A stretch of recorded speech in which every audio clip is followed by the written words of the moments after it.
Dear students, good morning. I hope you all are in fine health. So, we have revised our chapter number 1, the British colonial policies. Today, we will revise chapter number 2, social movements struggle against caste. In this chapter, we will revise about the contributions of Jyotiba Phule, Veerasalingam Kandukuri, Narayan Guru, and we will also revise about the condition of women in India in the 19th century and the features of the various acts passed by the British government in India to uplift the condition of women in India. Okay, so we will revise by the questions. So first question is, it is a picture based question. So the picture is given on page 2.12. The image given above shows the social reformer who started social movement in Maharashtra. Okay. Identify the person given in the picture above. Discuss any four of his contribution in the context of social reform movements. So on page number 2.22,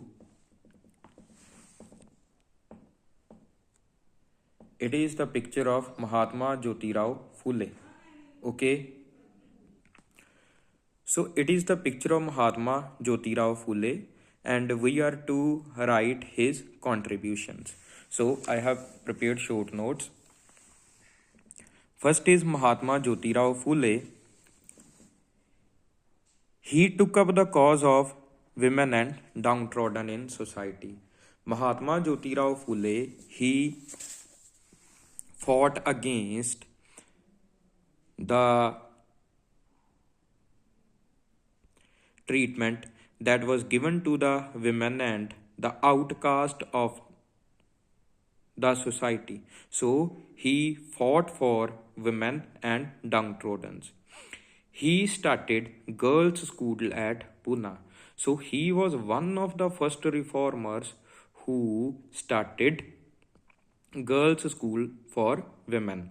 This school was started at Pune by Mahatma Jyotirao Phule along with his wife Savitribai Phule.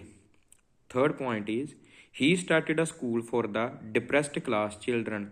Not only did he start school for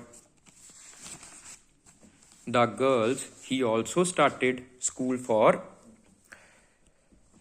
the downtrodden people of society. He founded the Satya Sodhak Samaj to direct his anti-British campaign. So when we are to ask about the organization that was formed by Mahatma Jyotirao Phule, it was Satya Sodhak Samaj. Okay. So Satya Sodhak Samaj, it was founded by Mahatma Jyotirao Phule to direct his anti-British and anti-Brahmin campaign. So this is all about Mahatma Jyotirao Phule. So next is about MCQ, which is based on Mahatma Jyotirao Phule. Which organization was founded by Jyotirao Phule to direct his anti-Brahmin campaign? Option A, Arya Samaj. B, Satya Sodhak Samaj. C, Brahmo Samaj. D, Hitkarini Sabha. It is Satya Sodhak Samaj. So now we will revise question 2. Question 2 states, it is also an image based question. Image is given on page 2.23. Discuss any four contributions of the person given in the image above that led to the recognition of some classes as backward in Kerala. So this is the picture which is given in our question, and this picture is of Narayan Guru. So we are to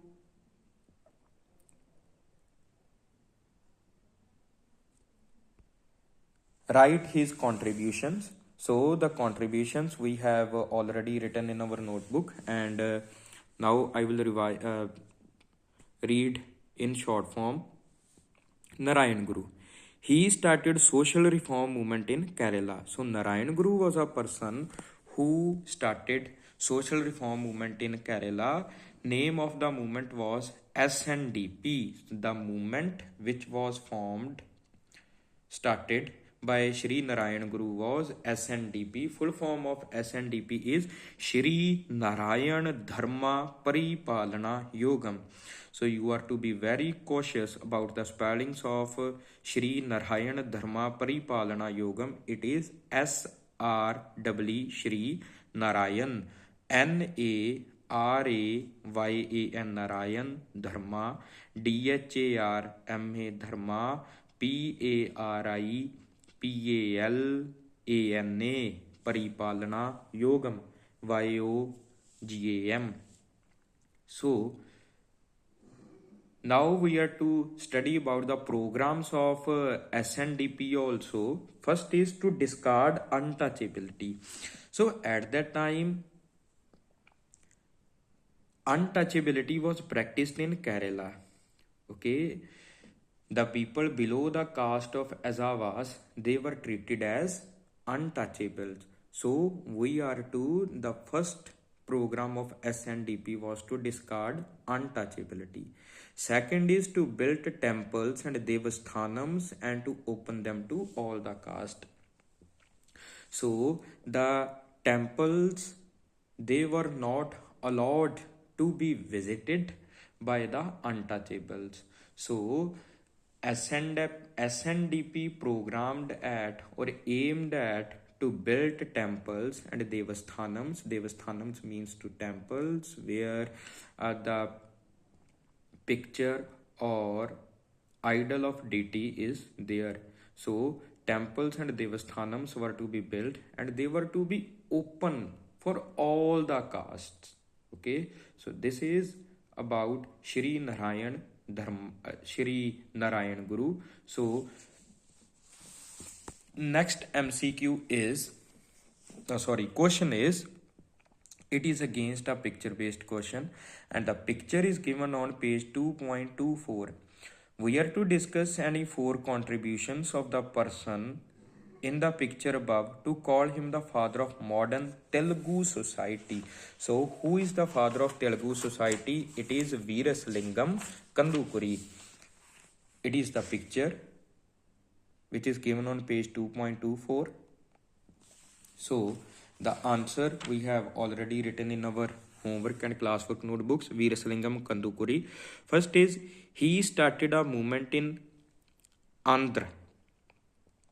So at that time when he started his movement, the state of Andhra Pradesh was not there.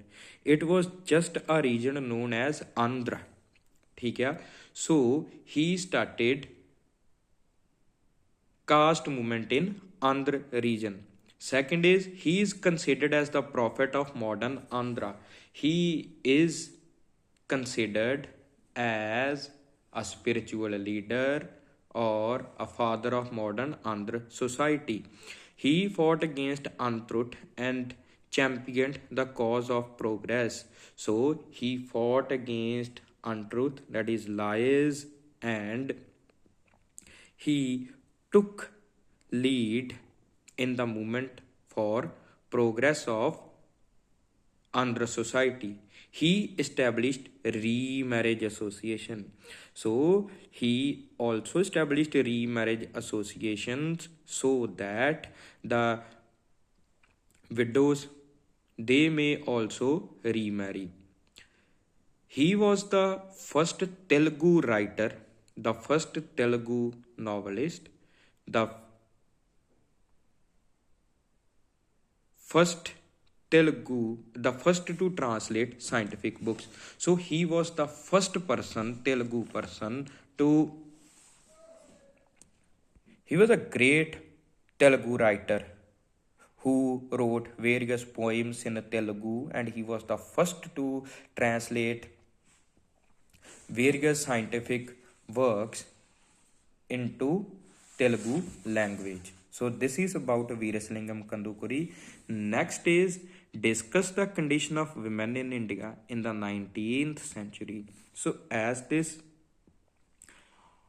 topic was not given on our book, we had written on our homework notebook. So we are to revise this from our homework notebooks. First is condition of women. The condition of women was very bad in the beginning of the 19th century.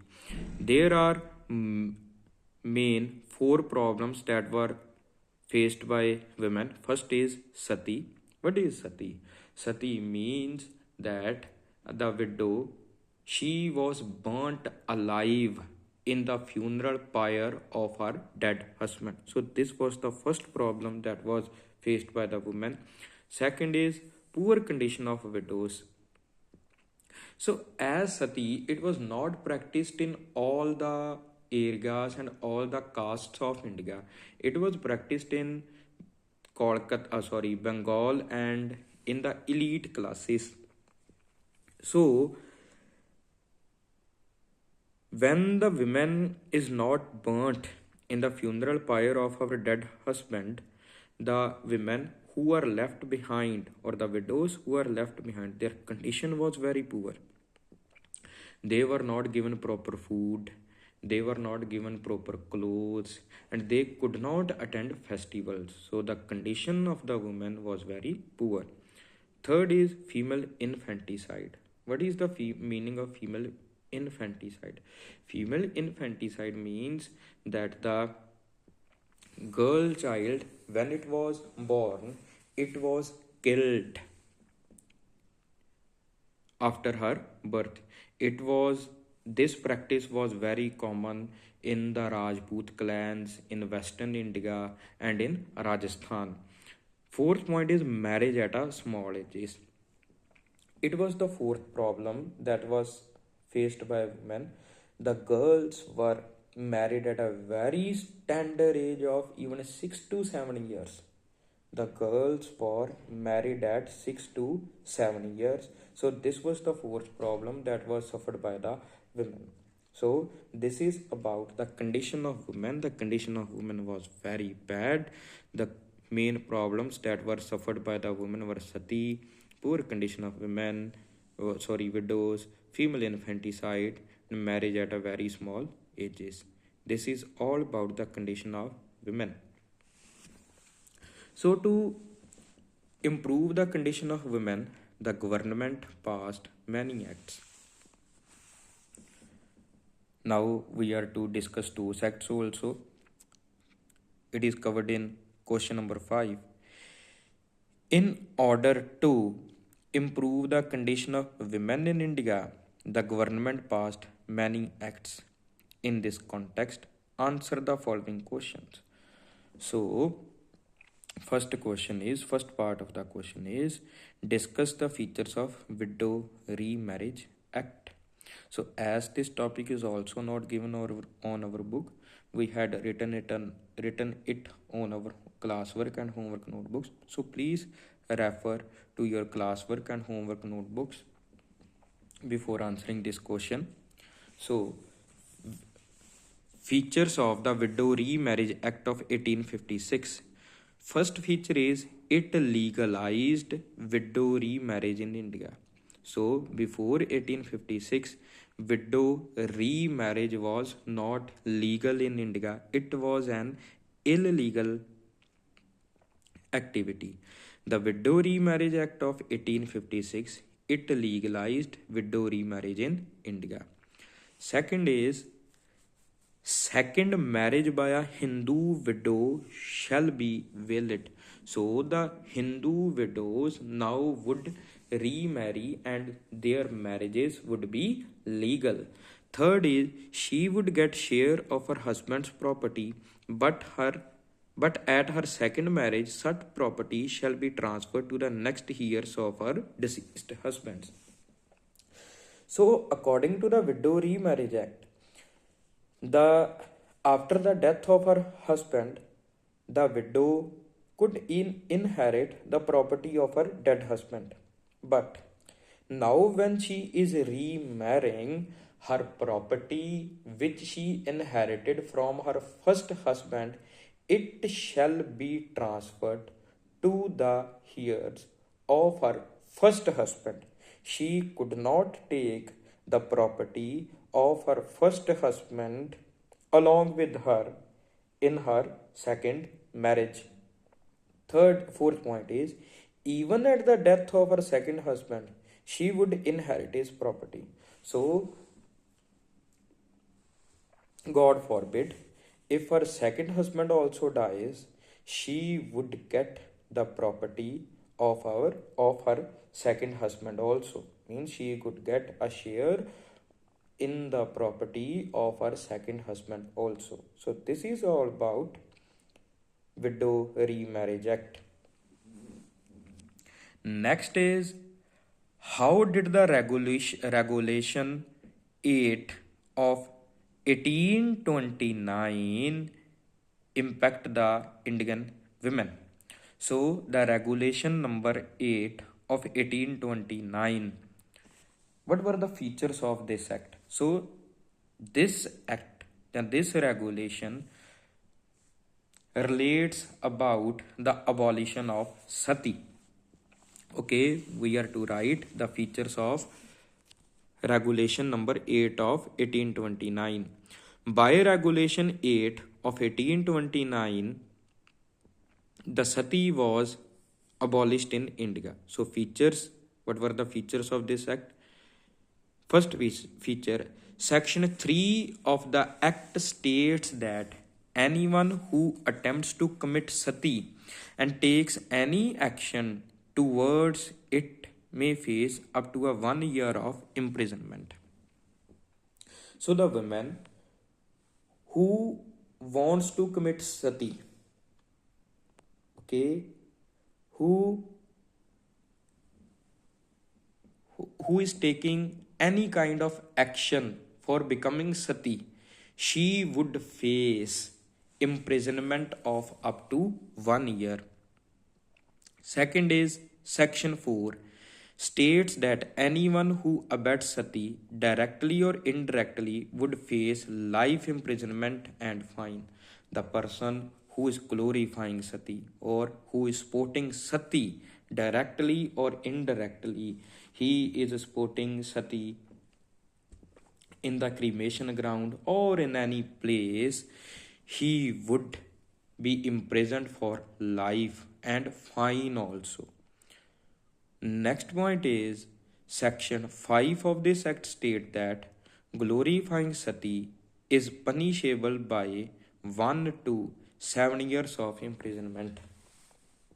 The person who is glorifying sati, he may be glorifying sati in any kind of book or in any newspaper or article or magazine, by anything. He would be he would be getting punishment for 1 to 7 years. Means for 1 to 7 year he would remain in jail. So these are the features of regulation number 8 of 1829, which declared sati illegal and punishable by law. So dear students, today we have revised about the contributions of Shri Narayan Guru, Veerasalingam Kandukuri, and Mahatma Jyotirao Phule.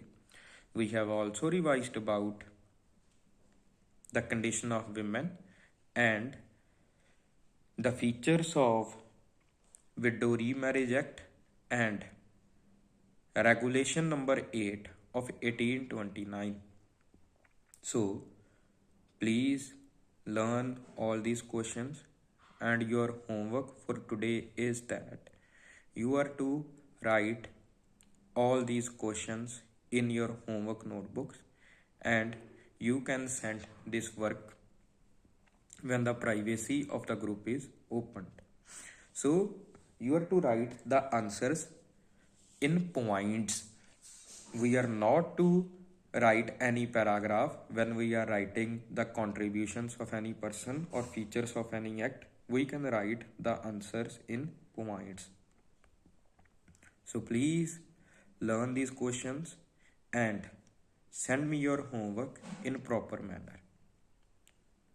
Tomorrow we will revise the features of Infanticide Act and Age of Consent Act, and we will also revise short questions and the back exercise MCQs of this question, and we will also try to start revising chapter number 3 also. Thank you so much.